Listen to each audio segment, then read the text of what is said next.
Se a gente for parar para pensar no sistema de transporte público da nossa cidade, na verdade, nós punimos todos os empreendedores que gostariam de oferecer para nós um serviço mais barato, mais eficiente, mais confortável, em defesa das empresas que nós todos aqui reclamamos da sua qualidade, da sua capacidade de transportar as pessoas com qualidade, com eficiência e com um preço justo. Isso por quê? Porque, historicamente, acabou acontecendo uma reserva de mercado que foi dada de maneira precária para algumas empresas, nós sabemos, dos barões do transporte público que, por muitos anos, acabou operando no município de Porto Alegre, e quando teve as manifestações de 2013, muitas pessoas saíram às ruas manifestando uma insatisfação que, como eu costumo dizer, nem as pessoas sabiam expressar exatamente pelo que era. Aconteceu as manifestações em função do aumento da passagem, mas aquelas manifestações acabaram sendo muito confusas, porque além da passagem tinha muitas outras reivindicações,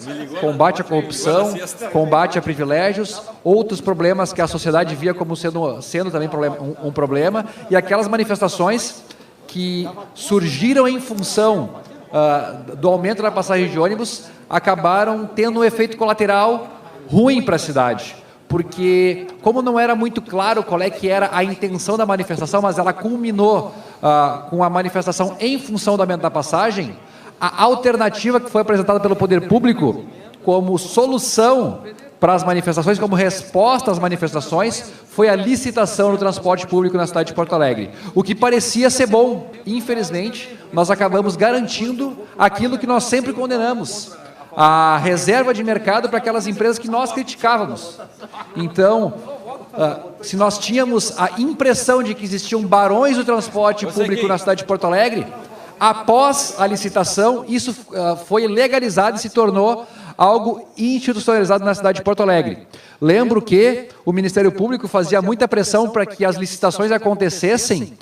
justamente por conta da insatisfação, mas essa licitação acabou, primeiro, garantindo um contrato de 20 anos para aquelas empresas que nós já criticávamos, e dentro do contrato tem uma cláusula que garante a lucratividade do negócio. Qualquer empreendedor sabe que qualquer empreendimento tem risco. Na cidade de Porto Alegre, por conta dessa licitação que foi forçada em função de uma postura do Ministério Público que entendeu que esse era o anseio, essa resposta tinha que ser dada para a sociedade, nós temos um contrato que garante o lucro das empresas de ônibus do município de Porto Alegre. Isso é um absurdo. Eu entendo que, de maneira oposta ao que acontece hoje, nós deveríamos, na verdade, era garantir a liberdade para que as pessoas pudessem empreender nesse meio, para que cada um buscasse a redução do custo ou a melhoria na qualidade de acordo com a sua capacidade ou seu entendimento. Se eu sou uma pessoa que prefere pagar mais barato para andar num ônibus sem ar-condicionado, eu deveria ter o direito de escolher andar mais barato num ônibus sem ar-condicionado.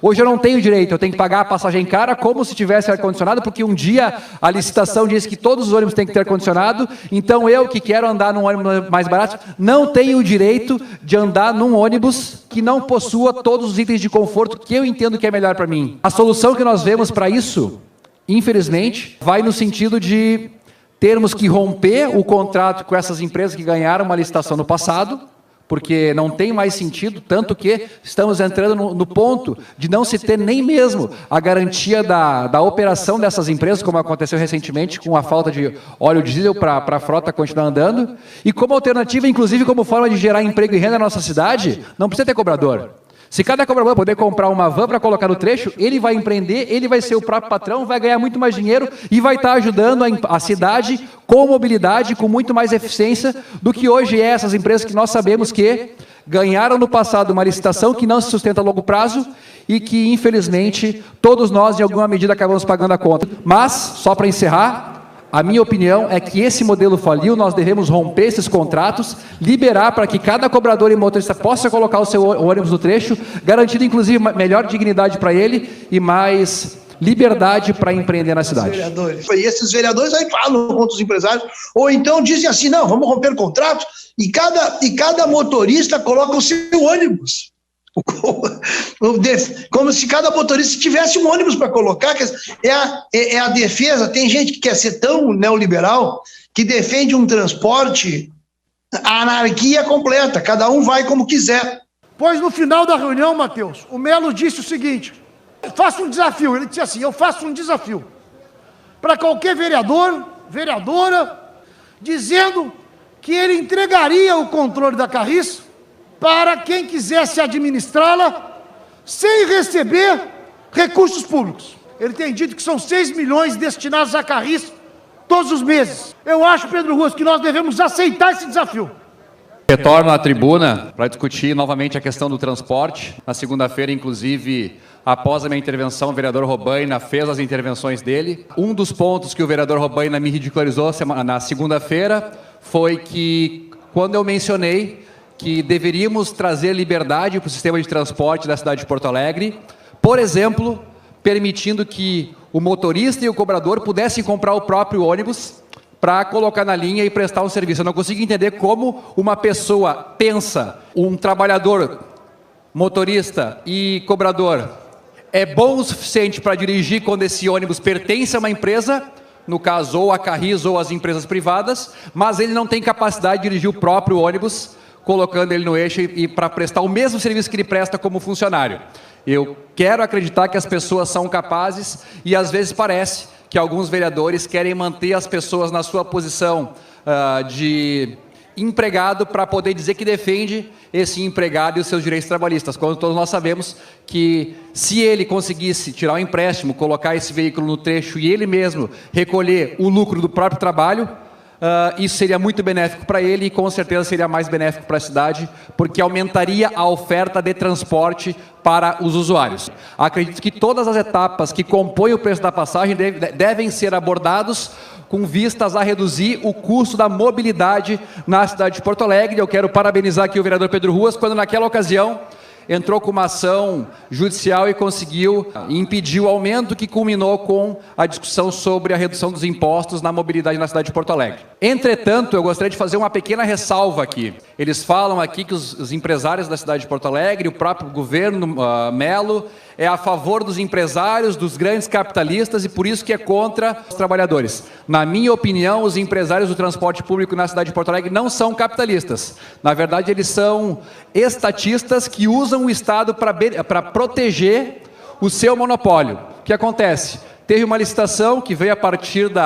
daquela insatisfação social com relação ao aumento das passagens, que eu já falei que não foi uma insatisfação somente pelo preço do ônibus, mas também pelo preço do ônibus, e que teve a precipitação, o início das mobilizações surgiu por conta do ônibus, mas acabou também muitos outros temas sendo tratados naquelas mobilizações, que acabou gerando uma licitação que gerou, de fato, então, agora a reserva de mercado por via da lei para esses empresários que nós estamos condenando. E o que está sendo falado aqui por alguns vereadores é manter na mão daqueles que nós achamos que são ruins, porque não quer permitir que pequenos empreendedores possam colocar o seu veículo no trecho para oferecer mobilidade alternativa aos nossos ônibus licitados. Eu não consigo entender a lógica de condenar aqueles que estão, mas querer manter na mão daquele que hoje se encontra oferecendo o serviço que nós dizemos que não é bom. Por isso, acho que é importante essa discussão trazida pelo prefeito no sentido de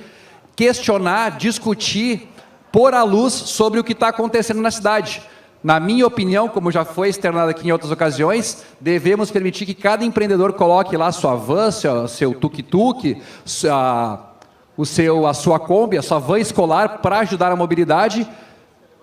de modo a descentralizar essa concentração que é feita nos ônibus licitados. E isso, nesse momento, está se traduzindo em um sistema que não tem mais capacidade de competir